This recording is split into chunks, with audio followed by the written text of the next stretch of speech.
Romanos capítulo 8, versículo de número 29.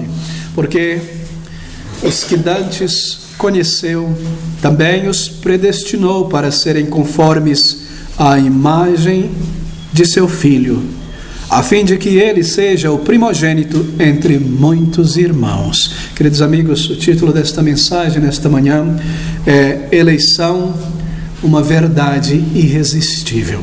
Nós daremos início hoje a uma série de 3 estudos apenas sobre este tema glorioso, o ensino da Palavra de Deus sobre eleição e predestinação, dos temas da doutrina gloriosa da graça redentora em Cristo Jesus. Bem, o número de irmãos e amigos que têm se agregado à nossa igreja há algumas semanas e meses, chegando recentemente, talvez não tenham tido o benefício dos estudos que realizamos alguns anos atrás sobre este tema, e muitos também, vindo de um contexto, digamos, pentecostal, arminiano, não têm tido contato com estas doutrinas profundas, gloriosas da Palavra de Deus. Nós desejamos, então, recapitular, e é necessário, como igreja, vez ou outra, voltarmos a lidar com estes tópicos tão intrínsecos, tão basilares da nossa fé cristã. E o que nós queremos fazer, queridos, não será um estudo expositivo, esses 3 estudos. Nós não lidaremos com um texto ou um capítulo em particular, da maneira como fazemos costumariamente, expondo, indo versículo por versículo.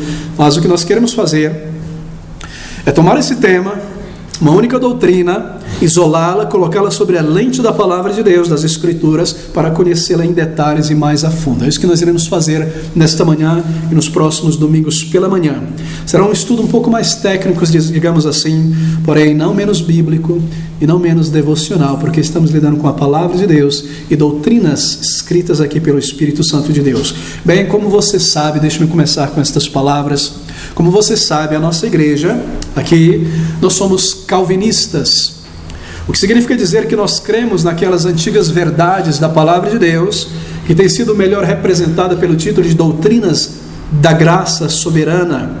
Nós cremos e pregamos o Evangelho da graça soberana, que diz e que ensina que Deus, e não o homem, é o autor da salvação e é o agente poderoso em chamar mortos espirituais de sua morte para a vida em Cristo Jesus. Esse é o Evangelho da graça redentora em Cristo Jesus. Que na salvação é a vontade de Deus e o conselho e o poder de Deus que opera para a salvação dos seus eleitos, e não a vontade humana necessariamente, mas que Deus dá vida à vontade morta humana e assim o conduz a desejar e a buscar a vida eterna em Cristo Jesus. Homens e mulheres não são salvos pelo seu arbítrio, livre-arbítrio, mas eles são salvos pela graça avivadora de Deus em seus corações, conduzindo assim os seus arbítrios a buscarem, a desejarem, a clamarem por vida em salvação. Bem, essas doutrinas bíblicas, elas foram no passado, não sei se felizmente ou infelizmente, apelidadas de calvinismo. Isso aconteceu porque no século XVII, aquele grande pregador, João Calvino, assim como muitos outros reformadores, foram homens que levantaram a bandeira desta doutrina bíblica, crida e amada pelo povo de Deus desde o início. Levantaram a bandeira da doutrina da salvação pela graça soberana de Deus contra o ensino da Igreja Católica Romana, que ensinava, defendia que salvação é por meio das obras, através do batismo infantil e da manutenção dos sacramentos, não é até o final da vida. Esse era o ensino daquela igreja, digamos assim, instituição dominante no mundo inteiro. E o que aquele homem, Calvino, junto com tantos outros, fizeram, foram vir na Palavra de Deus, isolar essa doutrina em particular e levantá-la como um grande estandarte da verdade contra aquele falso ensino do catolicismo romano. E porque este crente, este irmão em Cristo, Calvino, escreveu muito a respeito disso e pregou bastante no seu combate pela verdade, por esta razão estas doutrinas ficaram apelidadas de calvinismo. Não na época dele, mas alguns séculos depois, quando aquelas verdades foram novamente defendidas contra os chamados arminianos, não é? Mas nós estamos lidando aqui com história nesta manhã. E estas doutrinas, ditas calvinistas, ou doutrina da graça redentora, elas estão assim representadas em 5 famosos pontos, chamados 5 pontos do calvinismo. Elas falam sobre a pecaminosidade completa do ser humano, que o ser humano nasce em pecado, e que nós somos pessoas corrompidas, 100% corrompidas, o que não significa dizer que nós somos tão maus quanto males, quanto poderíamos ser, não é? Cada um de nós. mas que há dentro de cada um de nós o potencial de toda a maldade. Que essa doutrina, esse primeiro ponto, ensina a corrupção total, a pecaminosidade total do ser humano. É que cada departamento da alma humana foi, na queda, manchada pelo pecado. Cada parte de nós, a mente, a memória, a consciência, tudo em nós, a alma como um todo. Assim não há nada em nós que não seja corrupto. Assim não há nada em nós com o qual nós podemos oferecer um culto a Deus que não esteja manchado pelo pecado, se nós estamos mortos, corruptos em pecados e precisamos de vida e salvação em Cristo Jesus. Esse é o primeiro ponto. O segundo ponto, resumido dessa doutrina, é que a eleição de Deus para a salvação, ela é incondicional da parte do homem. Ela é condicional da parte de Deus. Cristo deveria vir e morrer, esta foi a condição da aliança eterna, ele deveria vir. E se ele não tivesse vindo, não haveria salvação. Mas da minha parte, da sua parte, ela é incondicional, baseada em méritos. Não há méritos em nós. É Deus quem nos dá vida. Este é o ensino da palavra de Deus. Deus não olhou sobre certas pessoas dizendo, eu consigo prever um bem naquela pessoa e por isso eu vou chamá-la para a vida eterna. Não, Deus viu uma massa completa de homens e mulheres mortos e sem condição específica neles, decidiu da sua livre vontade, graça soberana, salvar milhões e milhões de pessoas. Assim, a eleição é incondicional. Esse é o segundo ponto. O terceiro ponto destes chamados 5 pontos do calvinismo, que resumem essas doutrinas da graça, é que a redenção de homens e mulheres, ela é particular, ela é específica. O que significa dizer que quando Cristo Jesus veio a este mundo, ele veio já para morrer por aquelas pessoas que ele na eternidade escolheu. É uma redenção particular, é uma redenção específica. Tem sido chamado de redenção limitada. Todavia eu creio que este termo confunde, porque o poder de Deus, a graça de Deus, o sangue precioso de Cristo é poderoso para salvar toda a humanidade, desde Adão até o final. Porém, este sangue é eficaz apenas para salvar os eleitos. Por isso, uma redenção particular, uma redenção específica daqueles por quem ele veio morrer. Quarto ponto é que a graça de Deus, ao operar no coração de uma pessoa, é uma graça irresistível. Alguém pode dizer, pastor, eu resisti muito na minha conversão, eu fugi de Deus, eu ignorei a minha consciência. Como pode ser que essa graça é irresistível? É exatamente por isso, meu irmão, essa graça precisa ser irresistível e quebrar a nossa resistência, porque nós resistimos e nós viramos as costas para Deus. É por isso que há necessidade de existir uma doutrina que diz graça irresistível contra a nossa resistência, que levanta o morto da sepultura, tira-o da lama e o coloca em Cristo Jesus. Ela é irresistível, ela é poderosa. E o quinto ponto desta doutrina afirma, pela palavra de Deus, que aqueles por quem Cristo morreu, chamou e salvou e lavou, ele haverá de preservar até o final, até passarmos da linha final, entrando na glória eterna. Isso tem sido chamado de perseverança ou preservação dos santos, que Deus preserva aqueles que ele salvou, os fazendo perseverar em santidade, arrependimento e vida até o final. E essa é a doutrina gloriosa da perseverança ou preservação dos santos. Assim, essas doutrinas têm sido resumidas neste apelido, 5 pontos do calvinismo. Mas essas doutrinas, chamadas desta maneira, queridos, elas não fluíram, não foram inventadas pelos reformadores.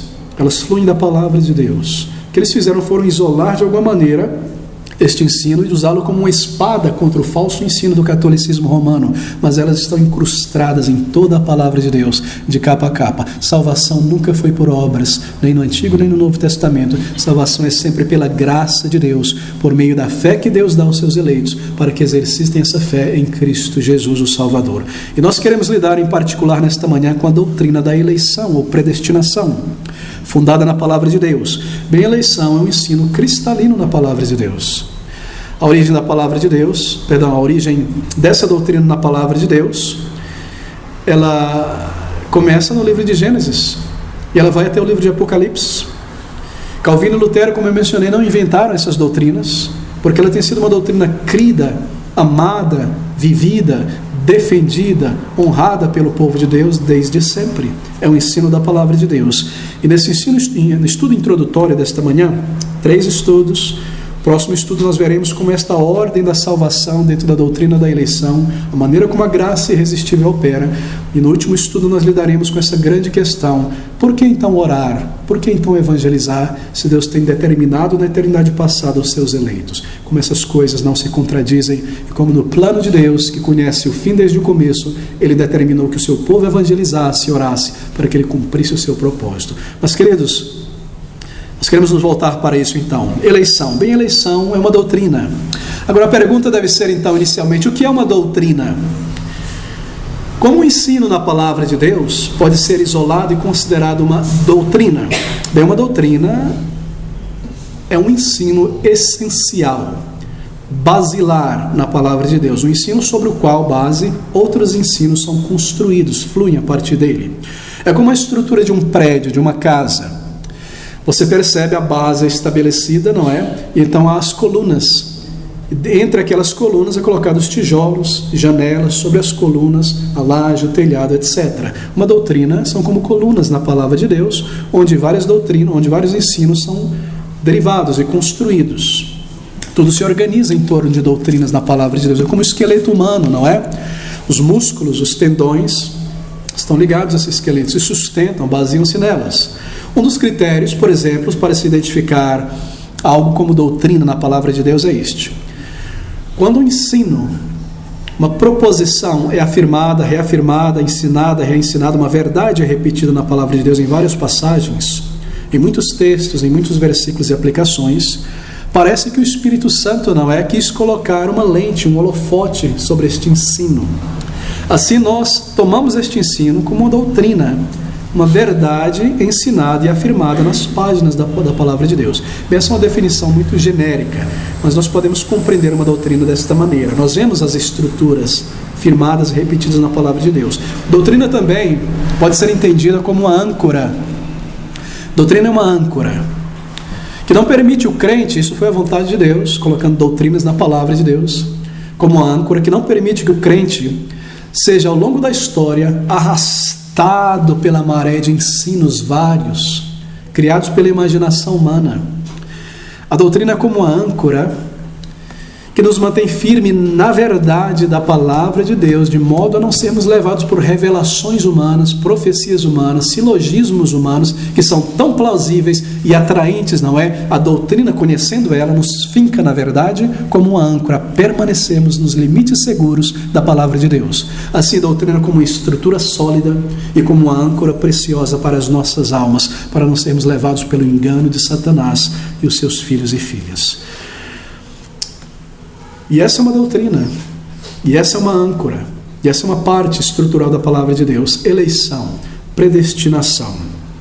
Nessa manhã, o que eu me proponho a fazer então é seguirmos de uma maneira muito simples por textos da palavra de Deus, para que o nosso ensino seja baseado não na ideia humana, não em silogismos, mas no que a Bíblia revela. Nós queremos expor a palavra de Deus. Deixe-me delongar um pouco ainda nessa introdução. Nós estudamos sobre isso há uns 4 ou 5 anos atrás, mas eu quero expandir um pouco o tema. Tem havido muito debate sobre este ensino, não é verdade? Ao longo do cristianismo, da história do cristianismo, muito desacordo em torno desse tema. Alguns cristãos, ao debater com outros cristãos, têm chegado mesmo a esquecer que aqueles com quem nós debatemos são crentes em Jesus Cristo. Que nós estamos lidando aqui com uma doutrina dentro do arraial do povo de Deus. Às vezes, algumas pessoas ficam muito irritadas e muito indignadas com este ensino. E eu devo confessar nesta manhã, abertamente, que este foi o meu caso, há mais ou menos uns 17 anos atrás, 18 anos atrás. Eu era indignado com esta doutrina, todas as vezes que a ouvia. Para mim, doutrina da graça redentora, eu não conhecia esse termo, mas conhecia o termo calvinismo, era um dos pontos de entrada no inferno. Uma das maneiras de culpar a Deus de injustiça. Até o ponto em que eu fui levado pela graça de Deus a ouvir o que está escrito aqui e a comparar a Escritura com a Escritura. E o Senhor me derrubou do cavalo do meu orgulho no pó da convicção e arrependimento. Eu fui tomado por um senso de verdade da palavra de Deus. Isso tem acontecido com pessoas que amam e buscam a palavra de Deus. Queridos amigos, alguns crentes pouco enraizados na palavra de Deus, nas Escrituras, com tendências ecumênicas também parecem pensar e também ensinam que a eleição ou essa doutrina deve ser colocada de lado. Em igrejas pentecostais, igrejas de convenções, raramente ou quase nunca você ouve um único ensino sobre esse tema.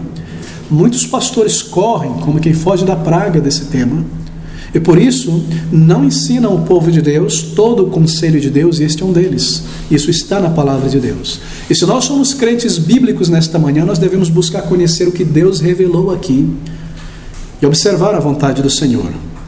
Muitos outros, por terem participado ou ouvido debates não edificantes sobre esse tema da eleição, pensam que isso é algo a ser deixado de lado. Outros repetem clichês do tipo: doutrina divide, o amor junta, vamos parar de mexer com doutrina. Isso é a nova artimanha, a nova máxima do diabo que ele espalhou nas igrejas, não é? Não percebem tais pessoas que eles estão negando a palavra de Deus. Eu tenho encontrado crentes, muitas vezes, crentes em Jesus Cristo, que quase censuram a Deus por ter colocado este ensino na palavra de Deus. Nós, ao lidarmos sobre este tema, parece ser tão espinhoso que isso ensoberbece o ânimo de muitas pessoas. Se algumas pessoas fosse dado o dever de serem editores da Bíblia, tenha certeza que as suas tesouras editoriais cortariam para fora qualquer versículo que fala sobre eleição e sobre predestinação na palavra de Deus. Muitos, ao lerem a palavra de Deus, pulam esses versículos rapidinho e seguem para frente. E se você é uma dessas pessoas, eu lhe digo logo de início que, como eu no passado, você está incorrendo em erro espiritual em desprezar a palavra de Deus. Mas será que nós podemos eliminar essa verdade da palavra de Deus e empurrá-la para o lado pelo bem do convívio ecumênico? Não nos parece que o Senhor Jesus Cristo e os apóstolos pensavam desta maneira. Nós encontramos eleição, predestinação, ensinado e enfatizado nas páginas da palavra de Deus muitas e muitas vezes. E a seguir o ensino do Senhor Jesus Cristo e dos apóstolos nesta manhã, pela palavra, nós queremos nos aproximar destas verdades profundas e gloriosas. Agora, queridos irmãos e amigos, talvez o termo predestinação, eleição, soe na tua alma um tanto preocupante. Eu estou entrando em limites perigosos. Talvez soe desta maneira em teu coração. Talvez você tenha crescido e aprendido a religião em um ambiente onde a vontade humana e a escolha humana para a salvação, ela é demasiadamente enfatizada o tempo todo, enquanto a soberania de Deus quase nunca é enfatizada. Esse foi o meu caso, eu cresci neste ambiente, talvez seja o teu. E se este é o teu caso, talvez o termo predestinação, eleição, te traga mesmo um constrangimento, né? Não sei onde eu me coloco aqui, ele está falando coisa. É como se você estivesse num ambiente e alguém falasse uma besteira e você não soubesse onde ficar. Talvez ouvir esse termo predestinação, eleição, te faça sentir um pouco desta maneira, porque você cresceu num ambiente em que isto é pintado de negro, é pinchado e lameado, essa doutrina bíblica da palavra de Deus. Agora, deixe-me pastoralmente exortá-lo nesta manhã. Ao ouvir esta mensagem nesta manhã com uma mente realmente aberta e colocar de lado certos conceitos previamente aprendidos, certos pré-conceitos sobre este ensino, e dizer a si mesmo: eu irei, em nome do Senhor, prestar atenção à palavra de Deus, porque esta palavra é de meu Deus. E eu irei ouvir o que o pastor tem a dizer conforme ele segue pela palavra de Deus, porque ele zela por minha alma, e o desejo dele, tanto em oração quanto no ensino do púlpito e pessoalmente, é revelar e me ensinar todo o conselho de Deus inscrito na palavra de Deus, para que eu não permaneça em ignorância e desobedeça a Deus. Não diga a si mesmo: essa é uma doutrina muito profunda, pastor, eu não vou ouvir, eu vou me desligar aqui, eu vou pensar na morte da bezerra, na macarronada e no frango mais tarde, eu não vou atentar para isso, eu já sei que isso é errado, eu já sei que eu não gosto disso, eu vou desligar dentro de mim. A Bíblia não me autoriza a fazer isso. A Bíblia não me autoriza a classificar qualquer doutrina das Escrituras como profunda e difícil para assim eu desprezá-la. Todo o conselho de Deus foi revelado. Desprenda-se de conceitos, eu digo mais uma vez, ideias previamente aprendidas sobre esta doutrina que te levou a rejeitá-la, uma vez que ela está na palavra de Deus. Ouça com calma, o que está escrito aqui, o que nós iremos considerar, porque o meu objetivo é mostrar somente o que está na palavra de Deus. Eu não ousarei entrar em especulações carnais, nem curiosidades carnais, mas apresentar nesta manhã o que a Escritura ensina sobre a doutrina da eleição e predestinação. E quando você tiver compreendido, meu querido irmão e irmã, como eu um dia no passado, e muitos servos de Deus ao longo da história, tiverem compreendido essas verdades, e Deus tiver assim te ajudado, conforme você ouve com sinceridade e mistura a fé com o que você ouve, então depois não se envergonhe de confessar essa verdade diante dos homens e de proclamá-la ao mundo inteiro, porque é uma doutrina gloriosa, meu querido irmão. Confessar que você estava equivocado ontem sobre a sua maneira de pensar a respeito dessa doutrina é nada mais do que reconhecer que hoje você está um pouco mais sábio e que você passou do leite para a carne, porque essa doutrina é carne. E nós precisamos nos exercitar nela com muita calma. Se por outro lado, essa é uma última advertência, o teu interesse nesta manhã é mera curiosidade, mera especulação intelectual sobre o tema, para que você possa usar argumentos para demolir outras pessoas sem nenhum amor cristão, eu te digo que você não é bíblico nesta posição. Toda verdade e doutrina da palavra de Deus é para afetar e influenciar as nossas vidas e tocar os nossos corações. Não é simplesmente para encher as nossas cabeças, mas encher o nosso coração de grande amor, respeito por Deus, profundo respeito e amor por Deus e pelos homens. Elas estão aqui porque toda a Escritura, e mesmo essa, é proveitosa para ensinar, para corrigir, para redarguir, e não para curiosidade intelectual apenas. Bem, eu concluo por aqui. Eleição, irmãos. Eleição é algo tão positivo na palavra de Deus. Eleição é algo a respeito do qual todo crente em Jesus Cristo deve ter o privilégio de conhecer. Porque quem conhece essa doutrina, ele está seguro, ela está segura para o seu próprio bem. Não é por acaso que Pedro, por exemplo, nos exorta, esse é o nosso primeiro texto, e você deve manusear a palavra de Deus como um bereano para saber que está aqui. Não é por acaso que Pedro, em 2 Pedro, capítulo 1, versículo de número 10, ele diz, portanto, irmãos, procurai fazer cada vez mais firme a vossa vocação e eleição, porque fazendo isto nunca jamais tropeçareis. Todo crente deve conhecer e estar seguro da sua eleição para o seu próprio bem. Está certo da realidade da eleição, certo a respeito de sua própria eleição. E para fazer isso é preciso entender que esse é um ensino bíblico. Eleição. Bem, o termo que nós temos em língua portuguesa, traduzido aqui do original grego no Novo Testamento como eleição, no original tem uma ideia muito interessante. Eleição na Bíblia, no grego quanto no hebraico, traz a ideia de conhecer. Marca esta ideia. Esse é o significado, a ideia, o senso da palavra eleição na Bíblia. Conhecer ou tomar conhecimento de algo, conhecimento de alguém, certo? Mas veja, não é apenas conhecer alguém, eu sei quem é fulano, não. Tem visto um conhecimento amoroso, um conhecimento simpático, um conhecimento de experiência. Essa é a ideia de eleição na Bíblia. Fazer de alguém conhecê-lo como objeto do seu amor, do seu carinho, da sua apreciação e do seu cuidado. Essa é a ideia de eleição na Bíblia. E a ideia aqui é que Deus, antes de criar homens e mulheres, Ele os elegeu para um cuidado amoroso que Ele colocaria sobre eles. Esse é o ensino sobre a eleição. Eleição na Bíblia não significa meramente previsão ou presciência intelectual. Eu previ intelectualmente de antemão. Esse não é o significado da palavra eleição na Bíblia.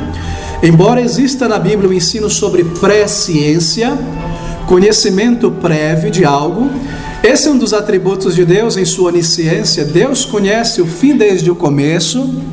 Há esse ensino na palavra de Deus. Deus é presciente sobre todas as coisas. Deixa-me dar um exemplo. Deus abençoou Abraão. E ele disse, porque eu sei que ele haverá de ordenar a sua família para honrar os meus mandamentos e me seguir. Ele soube disso de antemão.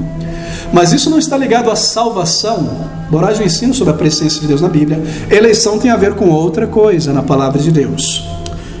Não é conhecer um fato de antemão, que Deus previu, viu previamente aquelas pessoas que iriam crer em Jesus Cristo, e assim, porque Ele viu isso, eles as elegeu.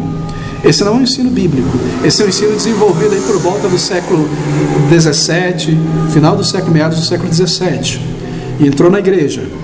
Mas Deus conheceu as pessoas que Ele iria salvar, Ele as amou e colocou o seu amor sobre elas, conheceu antes de tê-las criadas. Bem, a eleição está na Bíblia. A Bíblia ensina a eleição.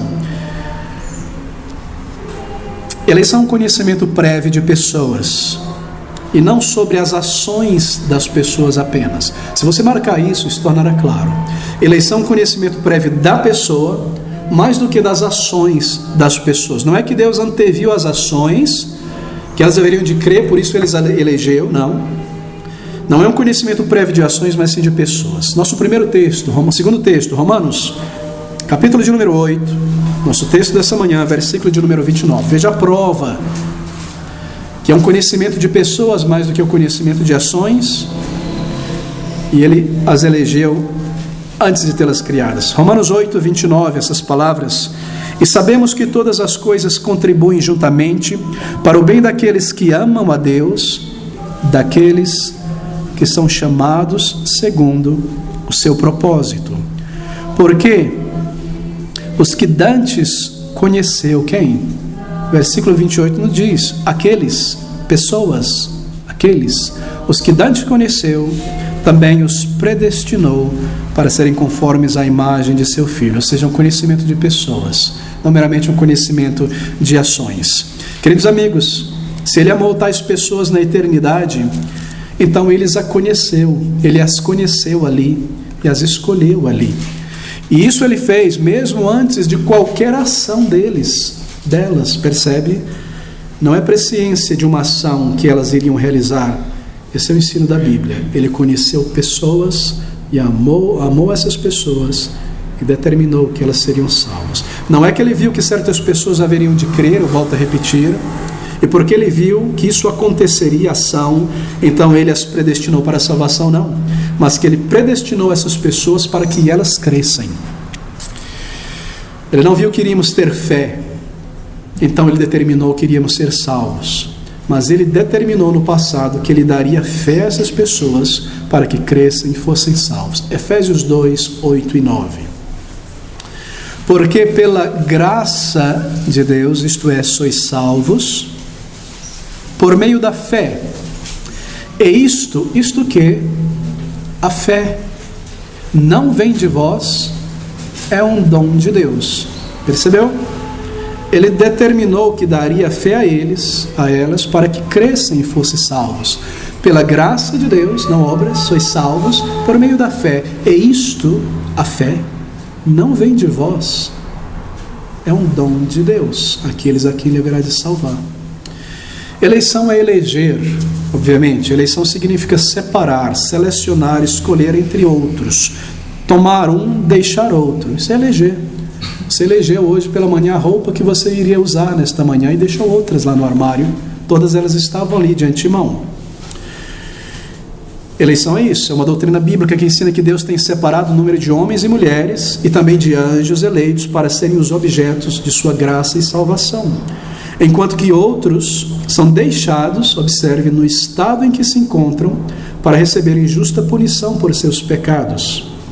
Significa que antes da fundação do mundo, observe isso, antes da fundação do mundo, de toda a massa de homens e mulheres pecadores que morreriam, não é? Todos morreram em Adão, nos diz a palavra de Deus. Imagine toda a humanidade morta, 100%, nenhum fora. Antes da fundação do mundo, Deus determinou que daquela grande massa de homens e mulheres mortos em delitos e pecados, um número grande, imenso de pessoas seriam salvas. Deus escolheu um certo número delas, elegendo-os para que eles fossem conformados à imagem de seu Filho, salvos da condenação merecida pelos seus pecados. Certamente Ele viu que a queda iria acontecer, nós não iremos lidar com esse ponto. Ele viu a humanidade morta e de antemão Ele decidiu que um imenso número seria separado e escolhido para a salvação. Nós não iremos lidar com questões de lapsarianismo, supralapsarianismo aqui nesta manhã. Nós estamos falando meramente sobre escolha, sobre a decisão de Deus. Observando uma massa total de homens e mulheres mortos, na eternidade passada, ele decidiu escolher, separar para si homens e mulheres que ele iria conformar à imagem moral e espiritual de seus filhos e filhas. O que ensina então a doutrina da eleição na palavra de Deus? A eleição tem origem no decreto divino. Mas antes de explicar isso, deixe-me dizer algo. Meus queridos amigos, um pouquinho de conhecimento sobre um assunto importante é algo perigoso. Um pouquinho de conhecimento fragmentado sobre a doutrina da eleição é perigoso. Porque, por um lado, por ter um pouquinho só de conhecimento sobre este ensino, você pode ser levado a desprezar uma verdade bíblica. Por não conhecê-la direito, você pode ser levado a achá-la injusta ou complexa, porque você tem um conhecimento pequeno sobre essa doutrina, você não se deu a estudá-la com seriedade. E por outro lado, pouco conhecimento pode levar você também a ter uma visão torcida desta doutrina como altamente dogmática, mais baseada em raciocínios humanos, em lógica, do que baseada nas escrituras e baseadas em textos, não é verdade? Mas o que nós queremos ver é como essa doutrina está fundamentada em textos. Assim nós queremos fugir de ambos os perigos de um pequeno conhecimento sobre essa doutrina e conhecê-la a fundo nesses 3 estudos. Bem, tendo lidado com isso, nós podemos agora perceber o seguinte na palavra de Deus: que eleição, predestinação tem origem no decreto divino, no decreto de Deus. Que Deus, na eternidade passada, Ele decretou tudo o que seria. Sim, Ele decretou a criação do mundo, a criação dos homens, dos anjos, tudo o que haveria, Ele decretou. Ele desejou que isso acontecesse. E o desejo de Deus é seu decreto. Tudo o que Ele deseja, Ele cumpre. Ele também decretou deixar em seus pecados, deixá-los nos pecados, um número grande de pessoas. Agora veja, a doutrina da eleição não ensina que Deus tinha predestinado alguns para a salvação e predestinado outros para pecarem. Isso não é ensinado na palavra de Deus. A Bíblia diz que todos pecaram, todos, não alguns. Todos pecaram, todos morreram. Nós não aprendemos que Deus tinha predestinado homens e mulheres para pecar. Alguns desenvolveram um raciocínio silogístico, talvez cheguem a essa conclusão, mas eu lhe digo que está fora da Bíblia e de textos da palavra de Deus. Isso é filosofia, a mente humana querendo se impor, e nós tomamos grande cuidado com isso. Não é isso. Todos pecaram, todos morreram. Nós não aprendemos que Deus tinha predestinado homens e mulheres para pecar, porque isso tornaria Deus o autor do pecado, mas essa é uma acusação que pessoas incautas atribuem a Deus, pessoas que se apoiam mais em seus raciocínios do que na palavra de Deus. O que nós aprendemos nas Sagradas Escrituras, mais uma vez, aqui de toda uma massa humana de homens e mulheres pecadores e mortos e condenados a uma eternidade banida da presença de Deus, dessa massa completa de pecadores, Deus decidiu eleger um número deles muito grande para serem salvos da condenação em que todos estavam inseridos. É isso que ensina a Bíblia. E os demais para serem deixados no estado que já se encontravam antes. Assim, a eleição é positiva na Bíblia. Eleição é positiva, não negativa. Por quê? Porque eleição é um ensino que fala sobre vida dentre os mortos. É um ensino que fala sobre ressurreição de pessoas mortas. É um ensino extremamente positivo a eleição. Mais uma vez, apenas um pouco de conhecimento é perigoso. Sempre tem havido pessoas em todas as épocas que têm argumentado que a doutrina da eleição acusa Deus de injustiça, não é? Deus estaria sendo injusto, eles dizem. Que se Deus elegeu, eu ouço isso muito, e vejo na internet, que se Deus elegeu, pastor, algumas pessoas para a salvação e outras não, é injustiça de Deus. Deus está sendo injusto com aquela pessoa não eleita. Mas uma acusação como essa é uma ignorância evidente sobre o ensino bíblico a respeito da eleição. Talvez você esteja nessa condição, espero que não. Porque na Bíblia, salvação não é uma questão de justiça, é uma questão de graça, porque pela graça sois salvos por meio da fé. Se salvação é uma questão a ser estabelecida na base pura da justiça santa de Deus, então, amigos, todo homem e mulher descendente de Adão deve ser condenado, porque todos pecaram. Se é uma questão de justiça, todos estão condenados porque todos pecaram. O fato de Deus decidir salvar um número de pessoas não é injustiça, é misericórdia. O fato de Deus olhar para aquela massa de todos os mortos e salvar um imenso número, separar e elegê-los, não é injustiça, é misericórdia. Justiça seria deixá-los todos no pecado e condenar a todos. Então não é uma questão de justiça ou injustiça. Pela graça sois salvos. Dizer que Deus não tem o direito de separar e eleger alguns para que se conforme à imagem de Cristo, seu Filho, para que sejam salvos, é repudiar um ponto cardinal do Evangelho. Que o Evangelho, meus queridos amigos, diz que a salvação é pela graça imerecida por parte de homens. Não é injustiça. Se ninguém merece, então não é correto dizer que Deus é injusto ao dar a salvação a certas pessoas que não merecem. E não há outras pessoas que não merecem. Salvação não é um pagamento que nós temos que receber por nosso direito. É uma dádiva gratuita de Deus a pessoas que Ele escolhe dar, que Ele escolhe eleger. Por que será que Ele escolheu eleger aqueles pecadores ali malditos e não aqueles outros pecadores malditos? Eu não sei a resposta, mas eu apenas me contento com o que a palavra me diz em Efésios 1:9: foi segundo o seu beneplácito que propusera em si mesmo. Ou Lucas 12:32: porque foi do agrado do Pai fazer assim. E isso baixa a crista do orgulho e glorifica a Deus, que o fez assim para a sua própria glória. Agora, uma questão de definição. Qual então é a diferença, vocabulário, entre eleição e predestinação?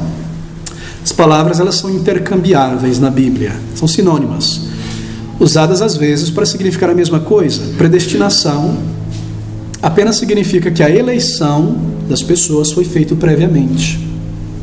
Não aqui, mas previamente.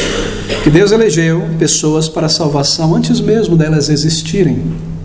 Predestinação, Ele previamente destinou tais pessoas para a salvação, elegendo elas. Ele as predestinou e estabeleceu o destino eterno das pessoas previamente. Deixa eu me colocar da seguinte maneira, ouça com atenção o grande pregador Charles Spurgeon, falando sobre essa diferenciação entre eleição e predestinação. Atente para isso. Ele diz: antes da salvação ter entrado no mundo, a eleição veio na frente. E o trabalho da eleição, vindo antes da salvação, foi o de marcar as casas onde a salvação seria enviada e os corações nos quais o tesouro da vida eterna seria depositado. Eleição olha por sobre toda a raça humana, desde Adão até o último.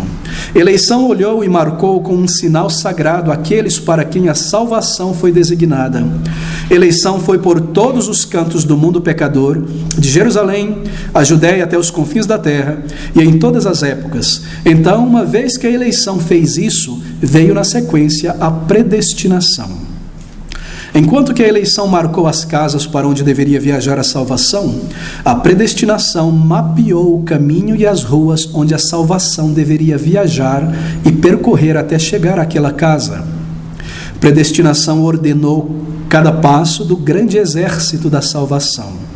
Eleição marcou aqueles a quem salvação seria enviada. Predestinação determinou e ordenou o dia e o momento em que o pecador seria trazido a Cristo, a maneira que ele seria salvo, os meios que deveriam ser aplicados para levar o pecador à contrição. Predestinação marcou a hora, o lugar, o momento exato quando o Espírito Santo de Deus deveria despertar o morto e acordá-lo para a sua condição de pecador. E quando o perdão e a paz seria dada a ele pelo sangue de Jesus. Predestinação marcou o caminho tão completamente que salvação jamais sai do caminho e nenhum passo fora é dado e nunca perde a estrada em direção à casa marcada pela eleição para a salvação. Tremendo, não é? Não lidarei com a doutrina da eleição na história da igreja, mas apenas dizer que é uma doutrina crida, ensinada, amada, defendida pela Igreja do Senhor Jesus Cristo desde o início, ao longo de todos os séculos da história, porque está baseada na palavra de Deus, está declarada nas grandes confissões de fé também. O que é uma confissão de fé? Nada mais do que uma declaração dizendo aquilo que um grupo de igreja, num determinado período da história, crê em um número de temas e doutrinas da Bíblia. Em nossa congregação Batista Reformada, nós subscrevemos a Confissão Batista de Fé de 1689, um pequeno documento, um livreto que resume, que sintetiza o que nós cremos em muitas doutrinas. Eu recomendo a todos ter uma cópia na bolsa. Na questão de dúvida, você pode abrir ali nos pontos e parágrafos e ver o que a Bíblia tem ensinado e que o povo de Deus tem crido ao longo dos séculos. Bem, uma confissão de fé não é nossa autoridade sobre verdade, é a Bíblia que é a nossa autoridade, a palavra de Deus. Confissão de fé apenas declara aquilo que nós cremos, tirando da palavra de Deus, um auxílio no momento de dúvida, para recordar a si mesmo que nós cremos a respeito de certas doutrinas. Queridos, confissão de fé declara a respeito da eleição. Deixe-me apenas isolar um pequeno parágrafo aqui, sobre o decreto de Deus. Ouça com calma. Desde toda a eternidade, diz a Confissão Batista de Fé, 689 e tantas outras, Deus mesmo decretou todas as coisas que iriam acontecer no tempo, e isto ele fez segundo o conselho da sua própria vontade, muito sábia e muito santa. Fê-lo, porém, de um modo em que Deus em nenhum sentido é o autor do pecado, nem se torna corresponsável pelo pecado, nem faz violência à vontade de suas criaturas, nem impede a livre ação das causas secundárias ou contingentes. Pelo contrário, estas causas secundárias são confirmadas, e em tudo isso aparece a sabedoria de Deus em dispor de todas as coisas, e o seu poder e fidelidade em fazer cumprir seu decreto.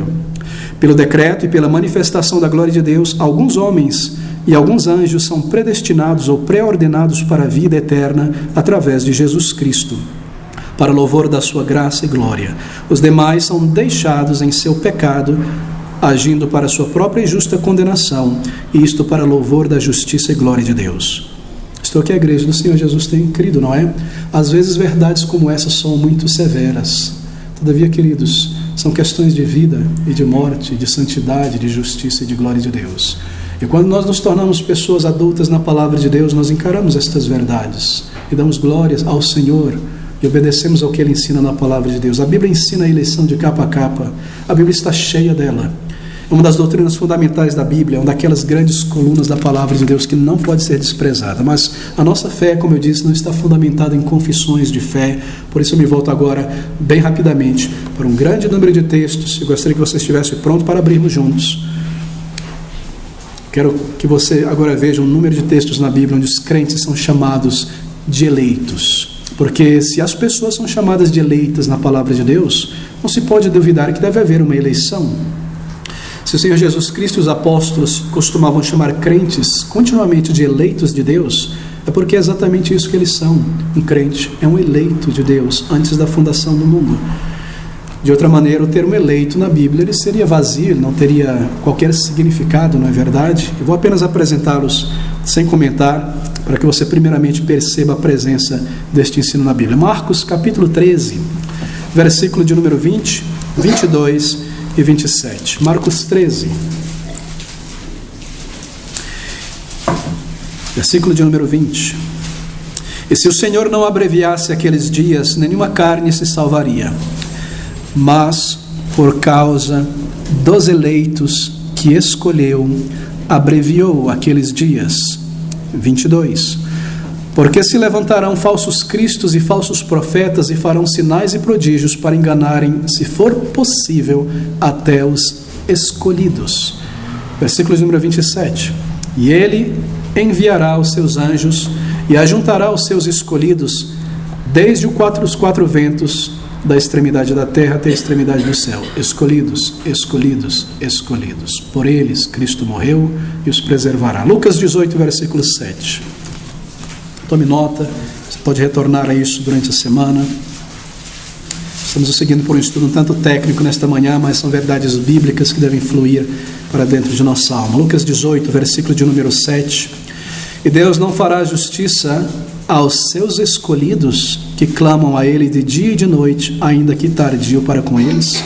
Além desses versículos, há muitos outros textos que poderiam ser selecionados, onde as palavras escolhidos, eleitos, conhecidos de antemão, destinados aparecem na Bíblia. Nas cartas do apóstolo Paulo, crentes são continuamente chamados de eleitos. Colossenses 3, agora versículo 12.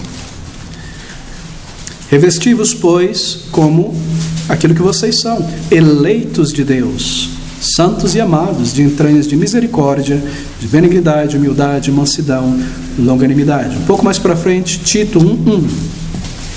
Tito capítulo 1, versículo 1. Paulo, servo de Deus e apóstolo de Jesus Cristo, segundo a fé dos eleitos de Deus. Ele está dizendo que Deus deu a fé para os eleitos para que crescem. E ele é um servo de Deus, um enviado de Jesus Cristo, apóstolo, para pregar a estes eleitos, ensiná-los e chamá-los pelo Santo Evangelho. Mesmo nos escritos de João, de Pedro, você pode fazer um estudo bíblico. Nós aprendemos domingo passado à tarde, isolar certos termos e palavras e pesquisar onde eles aparecem e lê-los com calma. No início da igreja cristã, você viu aqui, os crentes em Jesus não se envergonhavam de usar essa designação de eleitos de Deus. Eleitos, irmãos eleitos, eleitos de Deus, estava no vocabulário contínuo do povo de Deus.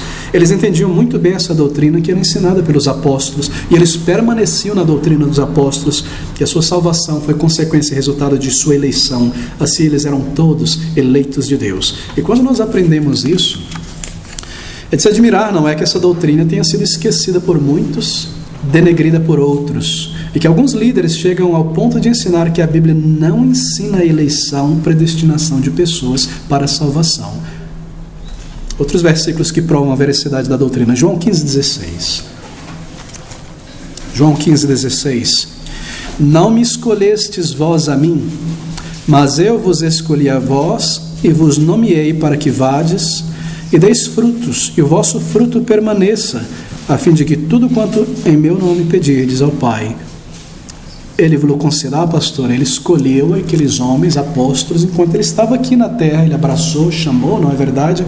Sim, mas Ele escolheu antes da fundação do mundo, diz o apóstolo Paulo, que antes da criação, no ventre da sua mãe, Deus o separou para o serviço que Ele iria fazer. É uma eleição prévia. Outro versículo também. Nós vemos aqui como você descobre que Cristo escolheu o seu povo. No versículo 19 você encontra isso também, mas veja João 17, versículo de 8 a 9. João 17, versículo de 8 a 9, essas palavras. Porque lhes dei as palavras que tu me deste, e eles as receberam e têm verdadeiramente conhecido que saí de ti, e creram que me enviaste. Eu rogo por eles, não rogo pelo mundo, mas por aqueles que me deste, porque são teus. Deus o Pai deu a Cristo aqueles que Ele escolheu para que Cristo viesse e morresse por eles, e Ele o fez, e Ele roga pelos seus aqui. Será que não é cristalino este ensino da palavra de Deus? Será que nós colocamos uma venda em nosso olho ao ler este versículo e não querer entender por causa de pré-conceitos que nos foram ensinados por líderes que não parecem honrar a palavra de Deus, e nós crescemos assim, quando a palavra de Deus é cristalina a respeito disso o tempo todo, meus irmãos? Veja em Atos capítulo 13, versículo de número 48. Atos 13, 48. Estas palavras. E os gentios, ouvindo isto, alegraram-se e glorificavam a palavra do Senhor. Quem foi que creu? E creram todos quantos estavam ordenados para a vida eterna. Não é maravilhoso, meu querido irmão? Será que nós estamos tropeçando o tempo todo nesses versículos? Palavra, Atos 13, 48. É um fato inegável. Ele diz, destinados para a vida eterna. E o que é dito em contrário não nos interessa, porque esse texto é completamente claro e cristalino. Nós queremos ser crentes bíblicos aqui. Pessoas são destinadas por Deus para a salvação. Uma vez que essa destinação à salvação ocorre antes delas terem nascido, então é uma predestinação para a salvação daqueles que Ele escolheu. E nosso tempo é curto. Abre Romanos 8, 28, 29. Nosso texto dessa manhã. Palavras tão profundas. Romanos capítulo 8, versículo de número 29. Observe. Aqui está todo o fluxo da obra de salvação desde a eternidade até o presente, até o final. Porque os que dantes de antemão conheceu, também os predestinou para serem conformes à imagem de seu Filho, a fim de que ele seja o primogênito entre muitos irmãos. Percebeu? Veja Romanos 9, de 11 a 12. Essas palavras. Porque não tendo eles ainda nascido, nem tendo feito bem ou mal, para que o propósito de Deus, segundo a eleição, ficasse firme, não por causa das obras, mas por aquele que chama, foi-lhe dito a ela: o maior servirá ao menor. Enquanto esse texto existir na palavra de Deus, ninguém poderá dizer que a Bíblia não ensina a eleição. Romanos 11, 17 agora. E se alguns dos ramos foram quebrados, e tu, sendo oliveira brava, foste enxertado em lugar deles, e feito participante da raiz e da seiva da oliveira, não te glories. Perdão, estou no capítulo 17, mas voltando agora, desculpe, ao versículo 7. Romanos 11, 7, na verdade. Pois que o que Israel buscava não alcançou, mas os eleitos o alcançaram, isto é, foram alcançados, e os outros foram endurecidos, que significa dizer deixados onde já se encontravam. 1 Coríntios 1, 26 a 29. 1 Coríntios 1, 26 a 29. Porque bem vedes, irmãos, a vossa vocação, eleição, que não são muitos os sábios segundo a carne, nem muitos os poderosos, nem muitos os nobres que são chamados. Mas Deus escolheu as coisas loucas deste mundo para confundir as sábias, e Deus escolheu as coisas fracas deste mundo para confundir as fortes. Percebe? Para que não haja orgulhoso diante de Deus nessa questão. 1 Coríntios 1, de 26 a 29. Agora 1 Tessalonicenses, capítulo 5, versículo de número 9, um outro texto bastante claro a respeito. Porque todos vós sois filhos da luz e filhos do dia. 5, versículo 9, perdão. Porque Deus não nos destinou para a ira, mas para a aquisição da salvação por nosso Senhor Jesus Cristo. O tempo todo, essa é a linguagem da predestinação, da eleição da graça soberana. Deus não nos destinou de antemão para isso. Será que essa avalanche de texto, e há muitos outros, não é o suficiente, meus irmãos, para estarmos convencidos desse ensino na palavra de Deus, para fazer cessar a arrogância daqueles que dizem que não existe na Bíblia um ensino chamado eleição, predestinação? Estou certo que sim, na verdade, se nós amamos a palavra de Deus. Uma pessoa precisa ser altamente maliciosa, completamente ignorante, para afirmar a não existência de um ensino sobre predestinação para a salvação na palavra de Deus. Será que nós podemos arrancar essa verdade da Bíblia? Será que nós podemos levantar a voz contra o céu e dizer: injusto, injusto, ó Deus, por ter escolhido e elegido para a salvação um número de pessoas e não outros? Se alguém ainda nega essa verdade, não venha argumentar comigo ao final do culto, eu sou apenas o pregador dela. É com Deus que você deve argumentar, na palavra de Deus. Mas isso está claramente ensinado na palavra de Deus. Será que não é o teu dever, nesta manhã, se inclinar diante dela e submeter-se a ela e se render a ela, ainda que você não entenda completamente o significado dela?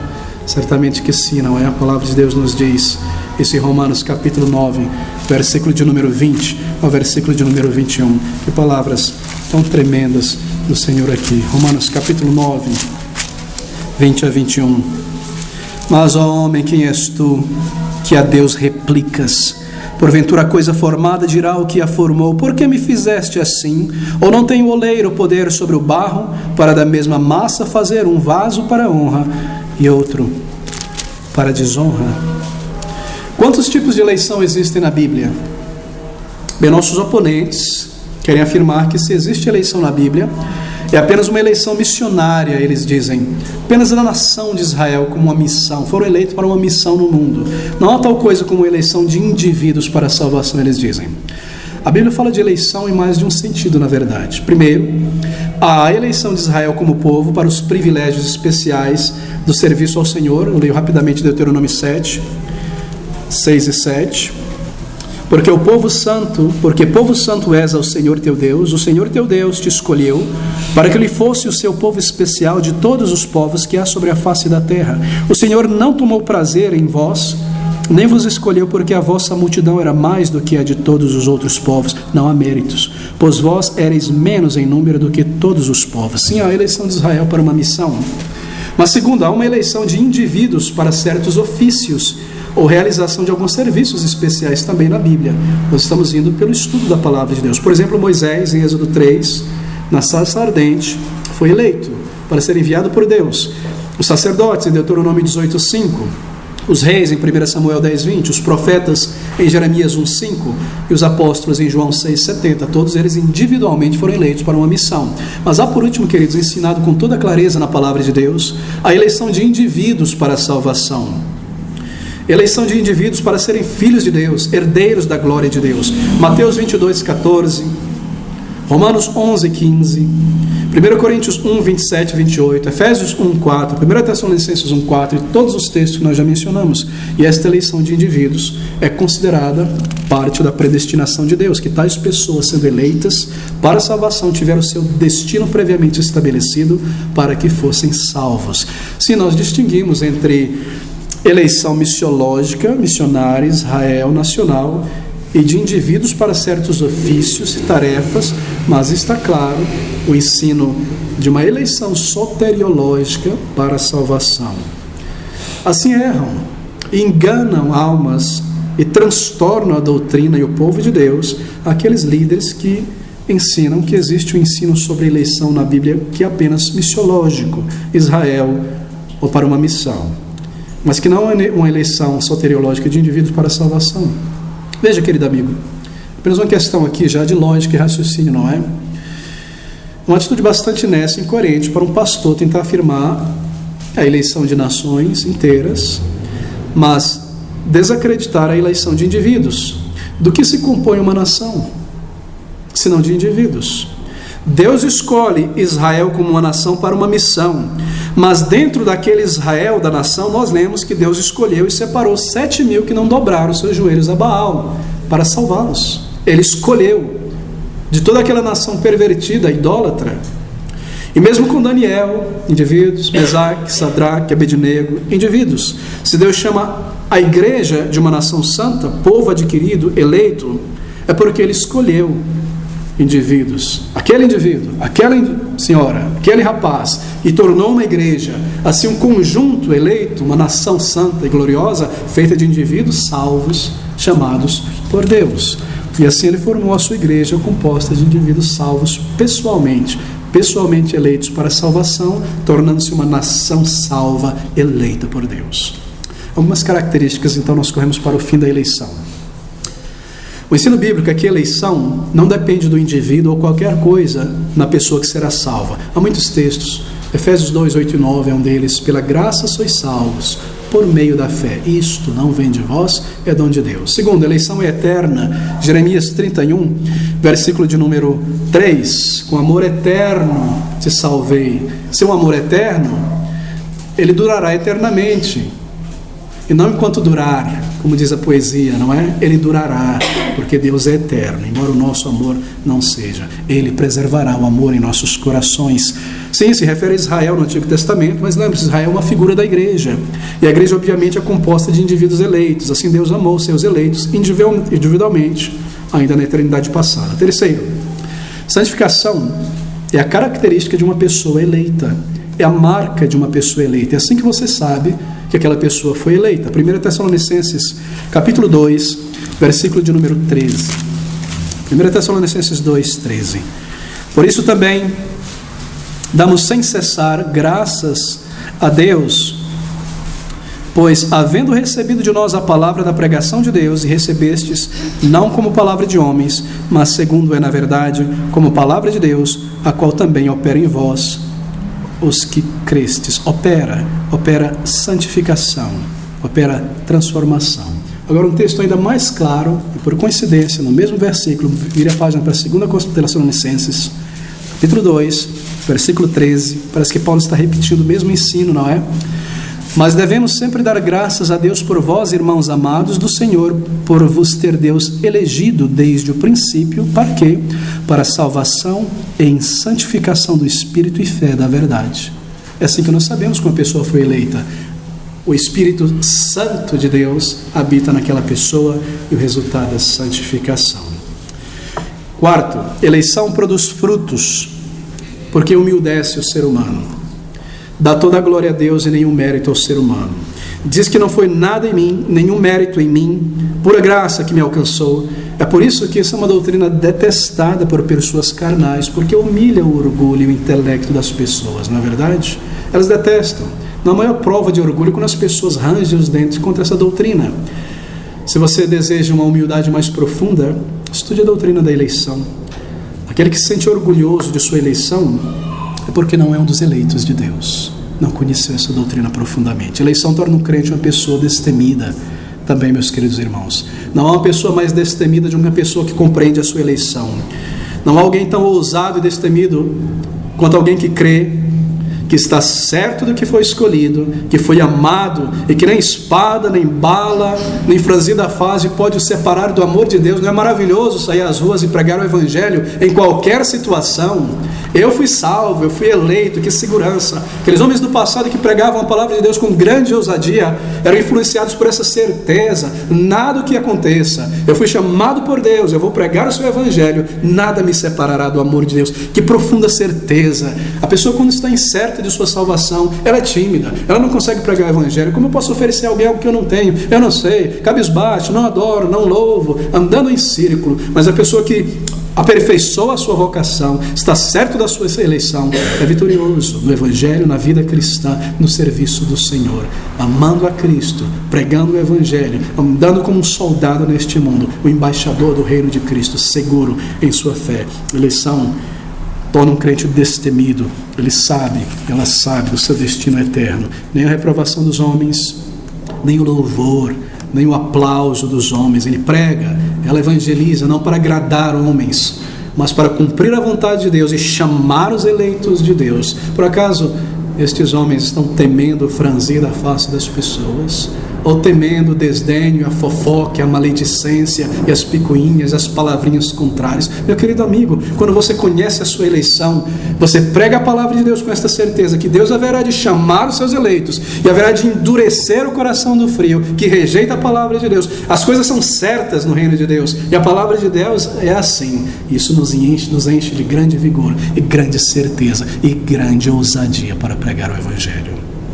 Ainda que o mundo se levante contra ele, contra ela, e Satanás o acuse, ele permanece em perfeita paz, ela permanece em perfeita paz, pois habita no esconderijo do Altíssimo, nessas doutrinas da verdade, seguro no Senhor. Eleição torna a vida santa, meus irmãos, quando nós compreendemos que ser escolhido traz evidências.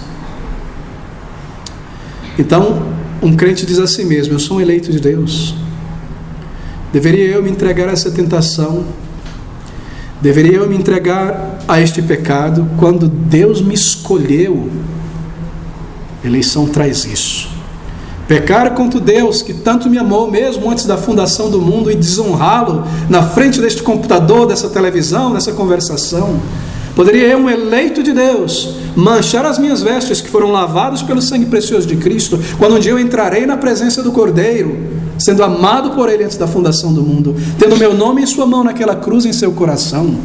Se você sabe que você é um eleito, isso move a tua santidade, gera obediência na vida. Se andamos contrário aos preceitos de Deus, não há nenhuma razão para imaginarmos que somos eleitos de Deus. Mas se estamos orando e nos esforçando para caminhar melhor, obediência mais perfeita que aquela que tínhamos no início oferecido a Deus, então fazemos a nossa eleição mais segura para nós mesmos.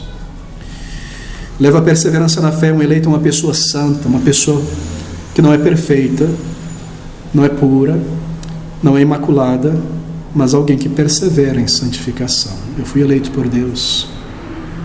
Se puder ver a vida dele por inteiro, essa é uma marca. Ele perseverou por toda a jornada. Deus lhe deu graça para que Deus o preservasse. Bem, uma palavra aos duvidosos. Você que não pode afirmar nesta manhã ser salvo, o que essa doutrina da eleição produz em tua alma, meu amigo e minha amiga? Se é o caso de você ter aprendido erroneamente esta verdade, ou apenas fragmentos do assunto, e assim chegou a uma conclusão errada de que talvez você não seja um eleito de Deus, E se por não ser um eleito de Deus não há razão para buscar a salvação. Tenho encontrado pessoas que chegaram a dizer isso. Seria algo triste, não é? Mas tristemente é o caso de algumas pessoas que chegam a este ponto pensando sobre essa doutrina. Eu não sei se eu sou um eleito, então eu creio que eu não serei salvo. Mas eu te digo que você deve tomar alento. Eu te digo que você deve tomar coragem nesta manhã. E aprender nesta manhã essa doutrina bíblica da salvação. Porque se existe uma eleição, então porque salvação é possível, meu irmão, minha amiga, meu amigo. Se não existisse eleição de pessoas para a salvação, salvação não seria possível. Mas enquanto existe essa doutrina na palavra de Deus, você pode crer e deve buscar ao Salvador.